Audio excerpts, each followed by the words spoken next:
Eu estou muito feliz de estar com vocês hoje. Eu vou ajustar as luzes um pouco. O sol está escurecendo aqui. Já deve estar escuro lá em Recife, não é? Já é Sim, noite? sim, já é noite aqui. Então, boa tarde daqui, boa noite para vocês lá. Realmente é um prazer estar com vocês. Eu agradeço muito pela honra de ser convidado. Não sou digno, mas Deus me fez, eu posso dizer, Ele me capacitou para fazer isso. Não sou digno dessa honra, mas eu agradeço muito a Ele e a vocês para essa oportunidade de compartilhar o que está dentro do meu coração e na palavra de Deus. Eu fico tão feliz com a mensagem de Randy, porque eu posso realmente pegar a carona dele. Ele vai poupar uns minutos da minha mensagem. Eu não vou falar muito sobre Colheita Brasil diretamente, porque eu achava a importância de ser especificamente voltado ao assunto de missões, e o que eu acho é um dos aspectos mais importantes no assunto de missões e a obra da igreja. Mas eu vou começar com o meu sonho. E vou ajudar a usar uma passagem mais tarde para fazer aquela conexão com Randy. Meu sonho era sempre ver o começo de um movimento de restauração da Igreja de Cristo em Manaus, e que espalhava por toda a região do norte, inclusive no primeiro panfleto que fizemos para levantar os recursos. Tem a cidade de Manaus, lá no fluxo do Rio Negro e do Rio Amazonas, e como se fosse um eixo de uma roda que tinha setas saindo. E nosso sonho era ver o movimento de restauração começar em Manaus e espalhar para as cidades principais da região. Era uma cidade-chave. E nosso sonho começou com o irmão Ellis Long, que era colega de missões de trabalho em São Paulo. Ele trabalhava, dava aulas e trabalhava na Universidade de Abilene, em Texas. E nós tivemos a bênção de falar com ele sobre a obra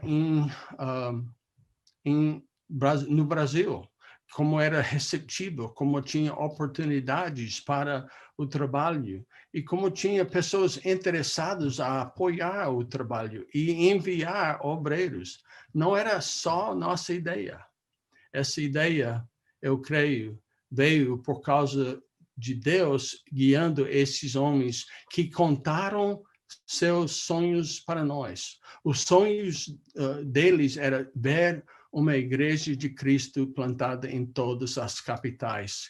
E assim seria evangelizado o país do Brasil. Então, nossa visão era ter, o sonho era ter uma igreja bíblica plantada, que era espiritualmente forte, madura e organizada biblicamente, que crescia e multiplicava.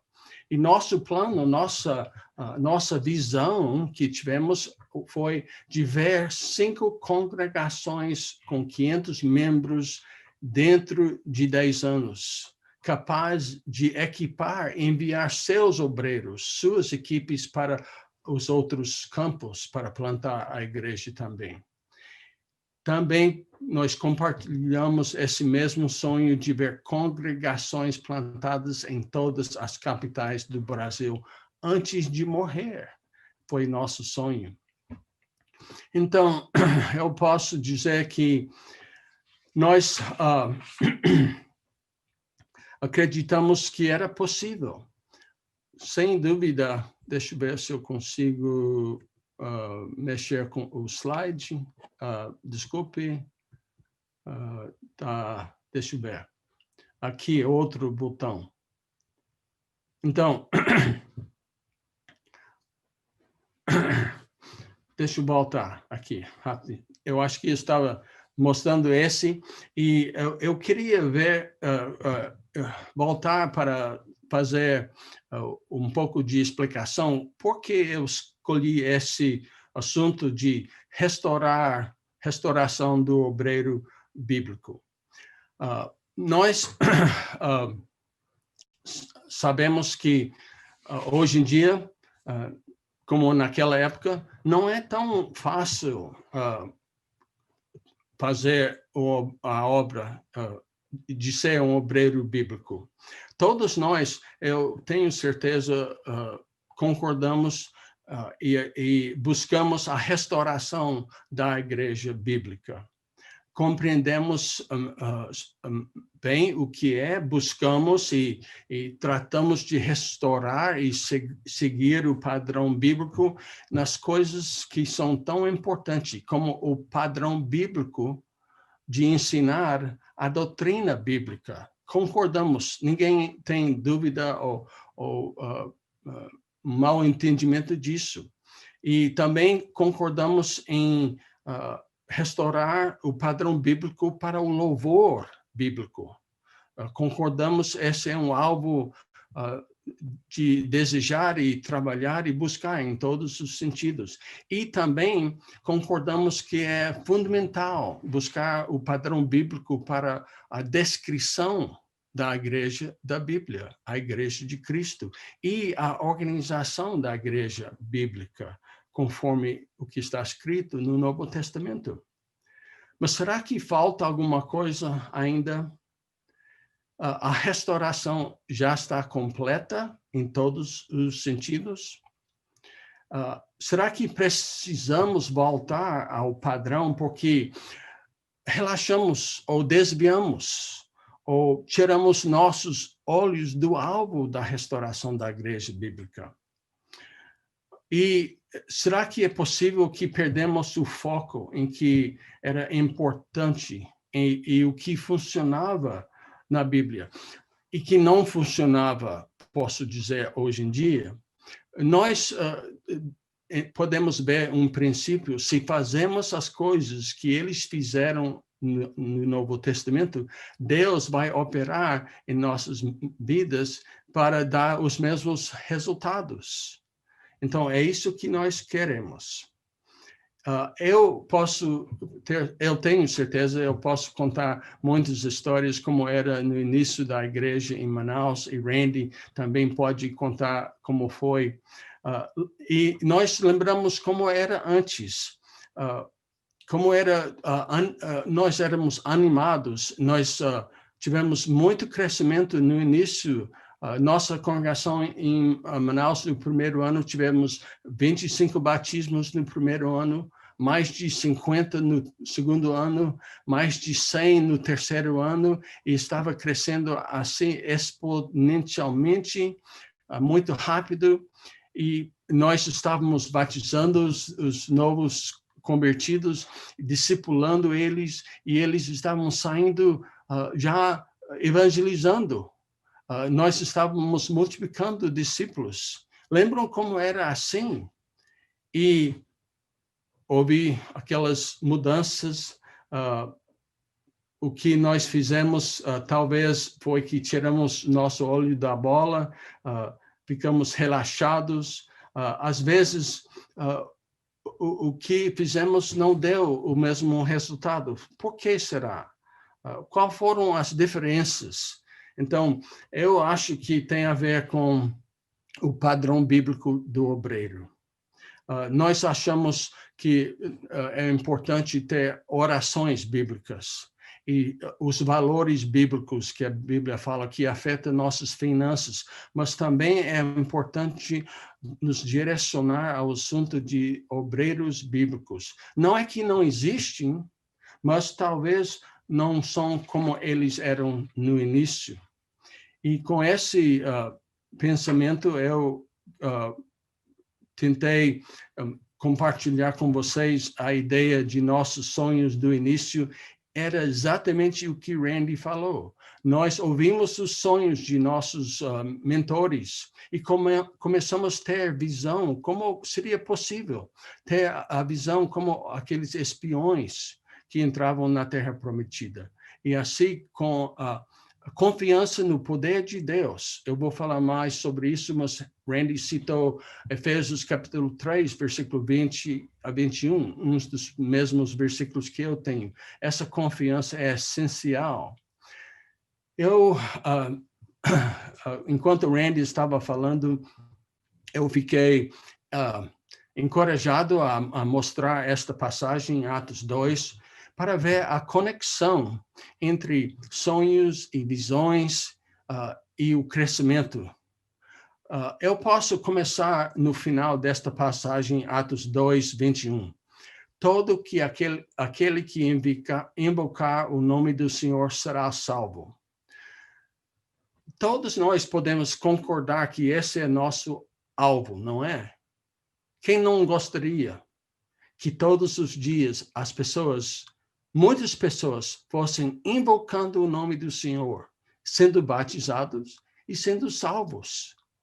É bíblico. Esse foi o resultado que Pedro pregou no dia de Pentecostes, usando o seu texto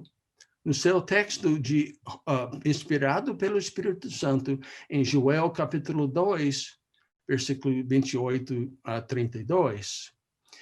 E, veja, nós concordamos nesse alvo, nesse produto, nesse final de tudo isso. Então, uns anos atrás, eu fiquei pensando, como poderíamos alcançar isso? Como no livro de Atos, capítulo 2, capítulo 4, versículo 8 e 11, esse crescimento. Então, nesse versículo dizem, se nós voltamos para essa parte aqui, nós vamos ver o que era a promessa do Espírito Santo, que nesse novo testamento, nessa nova época na igreja, que seria iniciado no dia de Pentecoste, teriam muitas pessoas profetizando. Então, não vamos imaginar que isso é limitado naquela época, mas sabemos que não é pela inspiração direta do Espírito Santo. Hoje em dia, nós pregamos usando as palavras inspiradas no texto da Bíblia. Mas nós falamos da palavra de Deus, as pessoas, chamamos eles a Deus, falamos o nome de Jesus, o nome do Senhor, e assim que eles serão salvos. Então, como podemos ter mais pessoas? O problema é que falta de pessoas para pregar. Se tivermos 1000 vezes o número de pessoas, membros da Igreja de Cristo, pregando, evangelizando, sabe o que seria o resultado? 1000 vezes mais pessoas sendo salvos. Então, é falta de pregadores, falta de pessoas que usam a palavra para buscar os perdidos, como o Randy falou. Então, voltando de novo ao resto da passagem, podemos ver que os jovens terão visões e os velhos terão sonhos. Antes de hoje, quando o Randy falou, quando foi a última vez que você ouviu uns dos mais idosos, uns dos anciões, uns dos irmãos mais de idade, mais experientes, contando ou falando dos seus sonhos? Como Randy usou o exemplo daquele irmão que se desviou, mas o sonho dele era uma igreja da Assembleia de Deus em toda a cidade, onde tem um correio. Ele falava isso constantemente. Quando foi a última vez, durante o culto, durante a lição, durante o estudo bíblico em casa, que um mais experiente, um irmão mais idoso, mais experiente, contou o sonho dele de ver igrejas plantadas em todos os municípios de Ceará e de Pernambuco, de Bahia. Eu conheço alguns que estão fazendo isso, mas há uma falta de visões e sonhos, não no sentido carismático, pentecostal, mas no sentido, como o Randy falou, prático, usando nosso raciocínio, nossas mentes, nossos entendimentos, e a providência de Deus que abra as portas. É isso que nós estamos buscando. Restauração de irmãos que são os obreiros que contam os seus sonhos e que dão visão para os jovens. E os jovens, inspirados por esses sonhos e visões, vão sair espalhando a palavra, pregando a palavra, usando a palavra de Deus para chamar as pessoas e para que eles pudessem invocar o nome do Senhor e serem salvos. Então, isso é extra que eu nem planejei hoje. Eu queria pegar a corona de Randy. Então, o que é necessário para restaurar os obreiros bíblicos como eram no Primeiro Testamento? Primeiro, temos que identificar os problemas. Vocês sabem que ninguém gosta de falar de problemas, é um pouco considerado hoje em dia chato, é negativo, mas como é que podemos fazer alguma coisa se não falamos abertamente de onde falhamos e o que precisamos mudar? Então, eu quero ser positivo quando falamos dos problemas. Número 2, queremos descobrir, ou eu uso na apresentação, redescobrir o padrão, descobrir o padrão de novo, porque está lá, lemos, mas é interessante quantas vezes achamos o padrão bíblico no Novo Testamento, mas não falamos, não ouvimos nas pregações, não estudamos esse assunto do padrão bíblico de um obreiro. E nós vamos falar um pouco, se tiver tempo, como podemos pôr em prática. Se vocês estavam querendo algo muito detalhado em termos de um plano de evangelismo, um novo jeito, um novo método que é segredo de ganhar muitas almas, não vai ser nessa.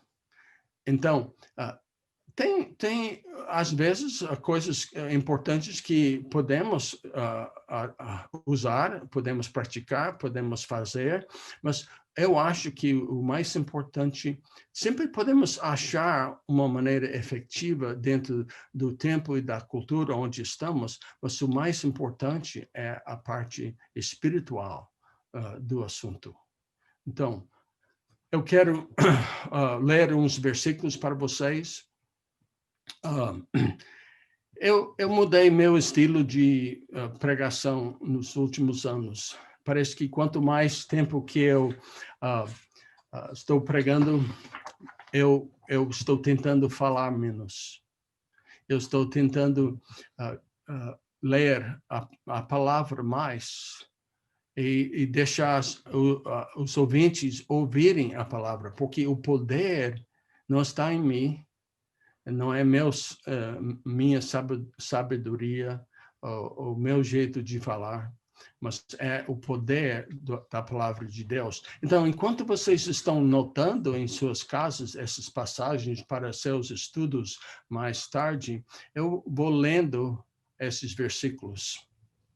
Está escrito: então ele, Jesus, chamou a multidão e os discípulos e disse: se alguém quiser acompanhar-me, negue-se a si mesmo. Negue-se a si mesmo. Tome a sua cruz e siga-me. Pois quem quiser salvar a sua vida, a perderá. Mas quem perder a sua vida por minha causa e pelo evangelho, a salvará. Pois que adianta o homem ganhar o mundo inteiro e perder a sua alma? Ou o que o homem poderia dar em troca da sua alma? Queria voltar e enfatizar: quem perder a sua vida por minha causa e pelo evangelho, a salvará. Muitos estariam dispostos a perder a sua vida por Jesus, mas está pronto para perder sua alma pelo Evangelho? Em Lucas 20, capítulo 6, versículo 22, 23 e 26, está escrito: bem-aventurados serão vocês quando os odeiem, expulsarem e insultem, e eliminarem o nome de vocês, como sendo mal, por causa do Filho do Homem. Regozijem-se nesse dia e saltem de alegria, porque grande é a sua recompensa no céu, pois assim os antepassados deles trataram os profetas. Então, infelizmente, eu não estou ouvindo muitas pessoas, muitos obreiros regozijando e saltem de alegria por serem insultados ou odiados pelas pessoas no mundo ao redor, ou expulsos de uma maneira, ou tendo seus nomes tirados da lista dos populares, dos importantes e influentes. Ele fala em versículo 26, ai de vocês quando todos falam bem de vocês. Olha, ai de vocês quando falam bem de vocês, pois assim os antepassados deles trataram os falsos profetas. Então, a cultura do mundo é virado. Quem é exaltado hoje em dia no mundo religioso? O dito pastor, que se veste mais rica do que os membros e tem todos os benefícios financeiros, bens materiais, em muitas maneiras. Então, confessamos que, pelos olhos do mundo, existe muita baixa opinião de nossa carreira. Paulo diz que ele tinha uma carreira. Vamos ler sobre isso mais tarde. Mas o mundo pensa que o pobrezinho obreiro, a carreira dele não é muito importante, não é muito valioso. Então, não é nada de novo. Lembra o que Paulo falou em 1 Coríntios capítulo 4? Olha, esse é demais, irmãos. Vocês têm que escutar isso. Ele disse, Deus nos colocou a nós, os apóstolos, em último lugar. Último lugar. Como condenados à morte. Fomos feitos um espetáculo, quer dizer, não é muito bom nesse sentido. Somos chamados loucos por causa de Cristo. Se você nunca foi chamado louco por causa de Cristo, então, eu posso dizer, talvez precise examinar a sua fé. Um homem, eu li, disse que um pouco de loucura é a medida de nossa fé. Se ninguém nos chama louco, achamos diferentes, então estamos muito bem, confortáveis na cultura ao nosso redor. E veja aqui, ele fala, somos desprezados, somos chamados fracos, passamos fome, sede e necessidade de roupa. E residência não está certo, trabalhamos arduamente com nossas próprias mãos, somos amaldiçoados, caluniados e chamados escória da terra, o lixo do mundo.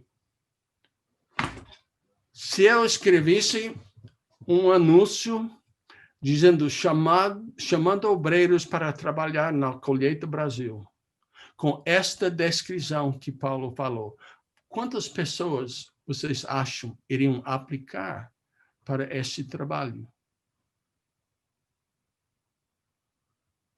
Irmãos, talvez seja isso, porque a igreja não está crescendo como cresceu no Novo Testamento. Então, a Bíblia fala em Atos 5, versículo 40, falando dos apóstolos. Chamaram os apóstolos e mandaram açoitá-los. Depois ordenaram-lhes que não falassem no nome de Jesus e os deixaram sair em liberdade. E sabe o que os apóstolos fizeram? Não chegaram em casa e disseram, eu nunca vou fazer isso de novo. Acabou. Não vale isso, não. Não quero mais disso. Uma dose desse tratamento é suficiente, certo? Deve ter um outro jeito de pregar o evangelho do que isso, certo? Não. Os apóstolos saíram do Sinédrio alegres por terem considerados dignos de serem humilhados por causa do nome. Todos os dias no templo e de casa em casa não deixaram de ensinar e proclamar que Jesus é o Cristo. Todos os dias de casa em casa e no templo. Sabe que o Randy falou dos assembleanos? Sabe, ele conhece muito bem a história da Igreja de Cristo nos Estados Unidos. Quando fizeram o crescimento mais rápido em todas as denominações, naquela época, nos Estados Unidos, os grandes obreiros, quer dizer, os pregadores poderosos, muitas vezes pregavam, às vezes, mais de 300 vezes durante um ano. Então, isso seria todos os dias, quase, ou várias vezes em um só dia, porque viajavam. O David Lipscomb, o fundador da universidade em Tennessee, o estado de Randy, está escrito que ele pregou quase 300 vezes por ano. E eu lembro quando chegamos em Manaus, os assembleanos tinham culto todas as noites. E sabe o que nós fizemos? Cultos todas as noites. Não no prédio, mas nas casas. Toda semana, todo dia da semana era um bairro diferente, pregando o evangelho todas as noites, quase. E então, deixa eu falar sobre outro exemplo. Hoje em dia, em China, em Irã e Iraque, os cristãos, não conhecemos, podemos dizer, os cristãos no mundo, no sentido mundial, os que creem em Jesus e são evangélicos, mas serve como exemplos. Nesses lugares estão sendo perseguidos. E um homem escreveu um livro sobre suas visitas nesses lugares, e quando os crentes em China perguntaram como é que é a igreja de vocês nos Estados Unidos, ele começou a contar quantos membros tinha no culto, milhares de membros, e que eles iam de manhã, uma vez um grupo e outro grupo meio-dia, outro grupo à tarde, e foram para casa e voltaram quarta-feira e estava tudo bem, maravilhoso, e eles começaram a rir. Riram. E ele disse por quê? Eles contaram como era diferente na China, porque ficam escondidos, reunindo todas as oportunidades das noites, de dia, de madrugada, escondido em lugares incríveis. E eles até não somente foram açoitados, batidos e perseguidos, e tiveram seus bens tirados, mas correram de escapar as balas dos soldados, às vezes, correndo, perseguindo eles, buscando eles. E, sabe, eles não acreditavam que os cristãos nos Estados Unidos viveram dessa maneira. E quando eles começaram a orar, eles, sabe como oraram? Eles oraram tão fervorosamente para que eles pudessem ser perseguidos, como no livro de Atos, que seriam considerados dignos de sofrer por Cristo. E sabe quanto está crescendo? Por milhares e milhares e milhares de pessoas. E no mundo religioso, nas denominações, a igreja ou o país onde cresce mais porcentagem de crentes é Irã, Iraque, no Oriente Médio, onde eles podem morrer por ser cristão. Em Irã, exigem que eles assinem um documento, diz que você reconhece, um reconhecimento, você reconhece que você poderia ser tirado, sua casa, todos os seus bens, tudo que você tem, assina. Você sabe que pode ser jogado na cadeia, em prisão, por ser cristão, assina. Você sabe que você pode até morrer por ser cristão, assina. E assim foi necessário, é necessário, às vezes, nesses lugares, para ser cristão. Então, eu acredito que esses exemplos e a própria palavra pode ser mais poderoso do que meu raciocínio. Então, quando nós enfrentamos problemas e decidimos o que vamos fazer, levem em consideração essas palavras em Atos capítulo 15, versículo 26. Assim, concordamos todos em escolher alguns homens e enviá-los a vocês com nossos amados irmãos Paulo e Barnabé. E qual foi a recomendação deles? Como foi conhecidos? Está escrito em versículo 26. Homens que têm arriscado a vida pelo nome do nosso Senhor Jesus Cristo. Em versículo 3 de Romanos 16, está escrito, saudem Priscila e Áquila, meus colaboradores em Cristo Jesus. Arriscaram a vida por mim. Literalmente, a expressão é que eles colocaram o pescoço deles na linha. Quer dizer, aquele lugar onde você coloca a cabeça no toco e eles separam você de sua cabeça. Sou grato, Paulo diz, a eles, não apenas eu, mas todas as igrejas dos gentios.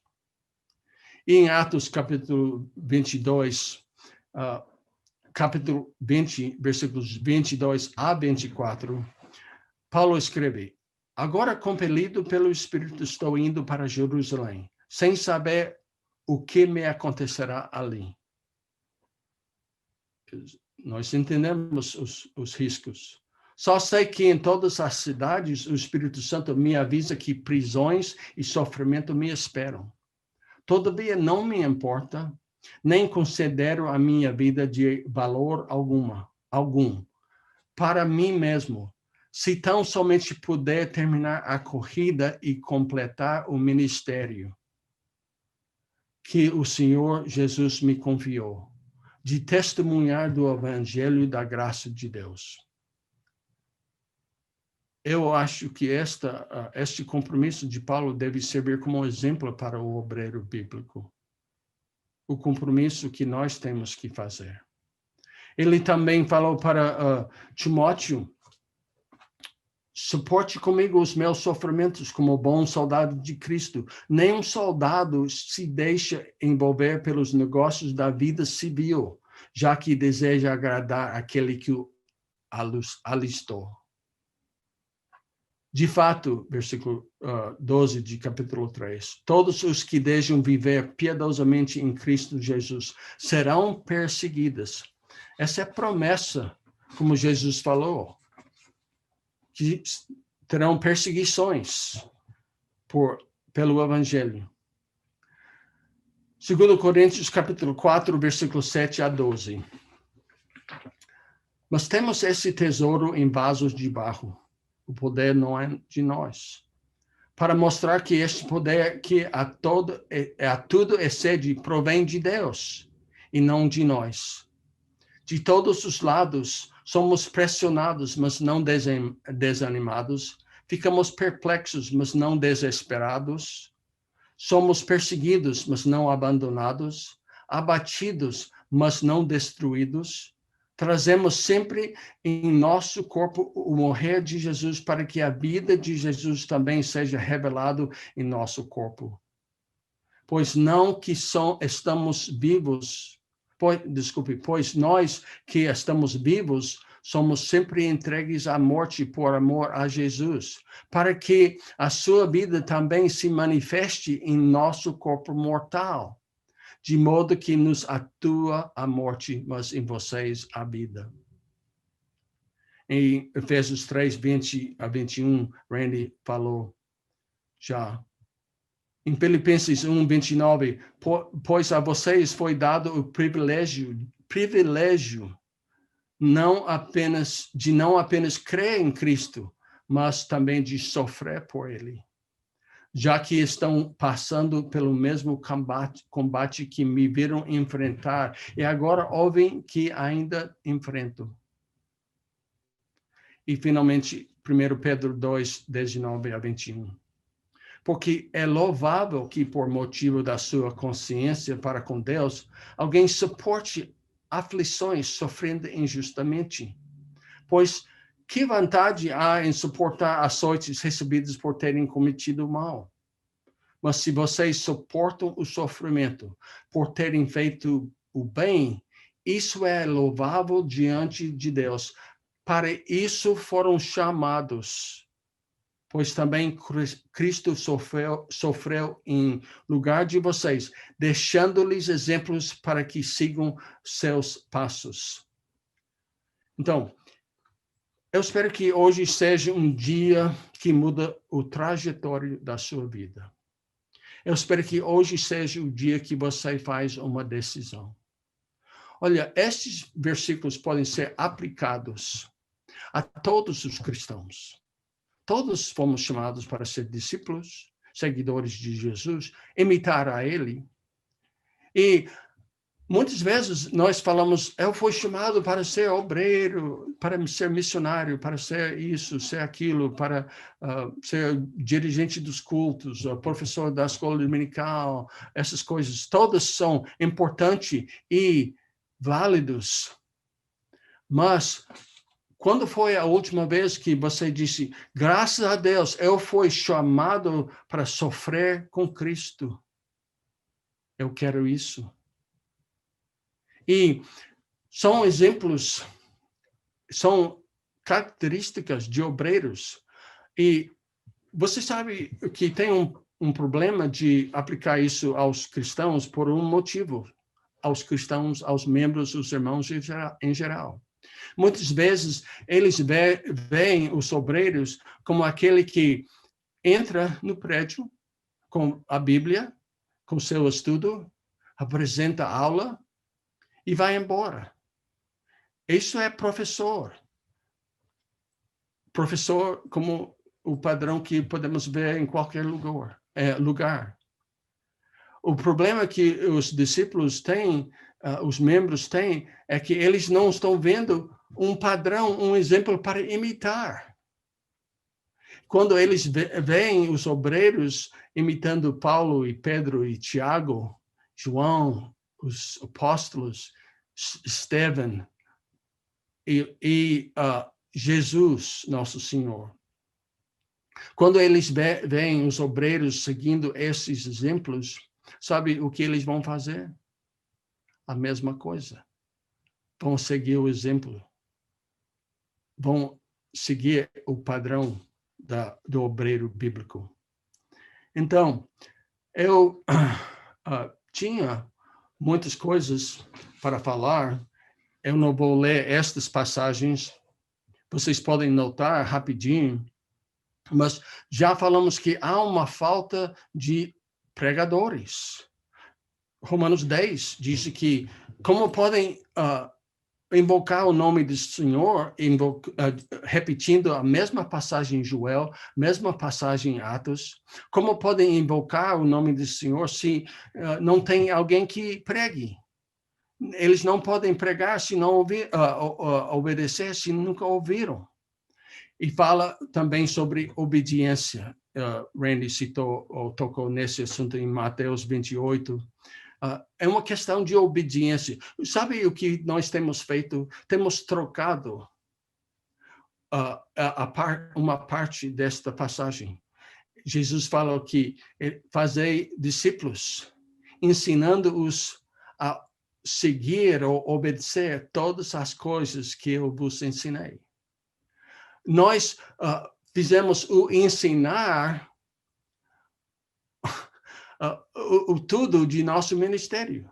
Achamos que podemos ensinar suficiente para aperfeiçoar os irmãos. Não é isso, não é o conhecimento, é essencial. Ninguém pode fazer o que não sabem fazer, mas a obediência é a chave da passagem. Melhor fazer uma coisa que você aprendeu do que aprender 10 coisas e não faz nenhuma. E falta de visão, como já citei essa passagem primeiro, e faltam de recursos. Sabe, ninguém gosta de falar sobre finanças, e eu vou usar meus 5 minutos aqui para falar sobre Colheita Brasil. Eu vou mostrar o que está no resto da lição, só para dar um visual. Ninguém geralmente gosta de falar de recursos e pedir recursos, porque acham que somos sendo igual das denominações, ou esse é o que nos motiva, é isso que estão dizendo que é importante. Mas você volta, por favor, a Atos 2, 42 a 47, e vê quantas vezes está falado sobre a comunhão, compartilhar o que eles tinham. Esses são os recursos. Quando tornamos um cristão, de repente, tudo que nós temos não é mais nosso. Inclusive, antes de ser cristão, não era nosso também, era de Deus. Ninguém reconheceu. Mas quando somos cristãos, reconhecemos que nada é nosso. Tudo é de Deus. E Ele deu você tudo que você tem para cumprir seu propósito. Viver por Cristo. E enviar obreiros. Se você não pode ir, você pode enviar. Esses recursos são todos juntos para esta finalidade. Faltam os recursos, porque nós não temos entendido e não temos aberto nossas mãos para fornecer os recursos. Então, Efésios capítulo 3, versículo 20 a 21 diz que falta o recurso de alcançar ou confiar o poder de Deus que Deus tem colocado em nossas mãos. Tanto força e recurso espiritual quanto material. Então, graças a Deus, ano passado, os irmãos, pela obra de Deus, operando no coração, na vida deles, eles deram mais de 209 mil reais. E com esses recursos, vocês viram como a equipe de Boa Viagem, Fábio, os jovens, foram e plantaram a igreja, e ensinaram, mostraram um exemplo de obreiros bíblicos, e pessoas estão sendo salvas porque invocaram o nome do Senhor e foram batizados. E eu creio que estão sendo ensinados a obedecer tudo que Jesus falou. E este ano, a oferta, o que falamos, a informação que recebemos do tesoureiro da conta em Campo Grande disse que já foi dado mais de 80 mil reais desde domingo, ou desde o início de novembro. Muitos já queriam dar e pediram a oportunidade de dar, então eles estavam depositando desde o 1º de novembro. E pelo fato que muitos não reuniram nas suas congregações, estão dando as ofertas individualmente pelos meios eletrônicos e estão sendo pouco a pouco depositado. E eu creio, mesmo com a pandemia, ou por causa da pandemia, Deus nos mostrou que no meio da tribulação, como os macedônios, podemos dar-nos primeiro a Cristo e depois de nós mesmos, até além do que nós conseguimos em nossas mentes. Eu fiz um desafio aos irmãos em Manaus. Eu tenho orgulho, não de sentido do mundo, mas orgulho do Pai espiritual, dos meus irmãos em Manaus. Ano passado, eles deram mais ou menos 15 mil, que é uma porcentagem fenomenal. Só de uma cidade, as congregações naquela cidade deram mais de 5 a 7% do total. Eu fiz um desafio para eles, eu faço o mesmo para vocês. Eu disse, certamente vocês já decidiram quanto vão dar. Já separaram esse valor.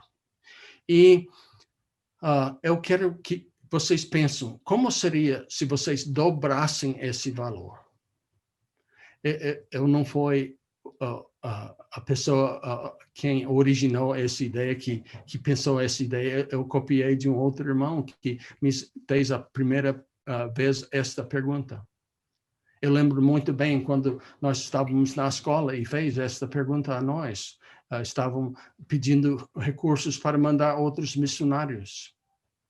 E eu pensei, sim, dobrar. Então, eu achava que eu estava dando muito, mas veja, se eu dobrasse o valor que eu estava pensando, qual seria o impacto na minha vida?